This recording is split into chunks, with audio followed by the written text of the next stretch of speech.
This question's asking us to determine the average acceleration from 0 to 12 seconds. So that's from the first point to the last point. Let's first figure out how would you find acceleration on a velocity time graph. It could be the area underneath or the slope. So let's figure out what it is first. Slope is the change in y over the change in x. So the change in y is velocity and the change in x is time. And so let's see if this gives us acceleration.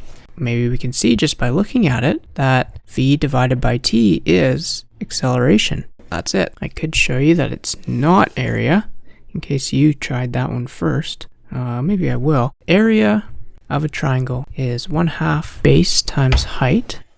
Base is the time and height is the velocity. So we would be doing 1/2 time times velocity.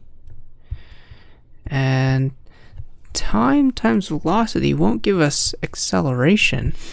The units of time are seconds and velocity is meters per second. So maybe you could see that this would actually give us the displacement, which is meters. It's displacement rather than distance because displacement is also a vector quantity, just like velocity is a vector quantity. We've determined that we need to find the slope to give us the acceleration, not the area. We're going to be determining the slope. Now, do we have to find the slope of each segment? Here, here, here, and here, and maybe average them or add them? No, we don't. Between the points of 0 and 12 seconds, we can find the slope. So the question's asking for the overall acceleration between these 2 points. So we're going to do that. We're going to find the slope, which equals the change in rise over the change in run. y2 minus y1 over x2 minus x1. This is just the equation for slope given 2 points.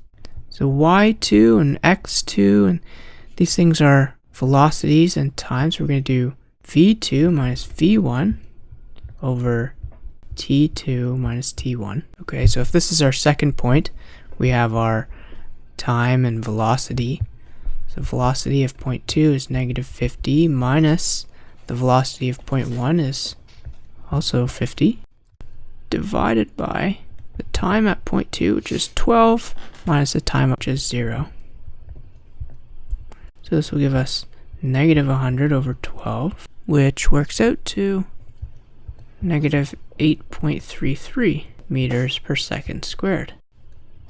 So we've determined our acceleration between the 2 points at 0 and 12 seconds to be negative, and you can see that makes sense because the slope is negative. So maybe that's good enough.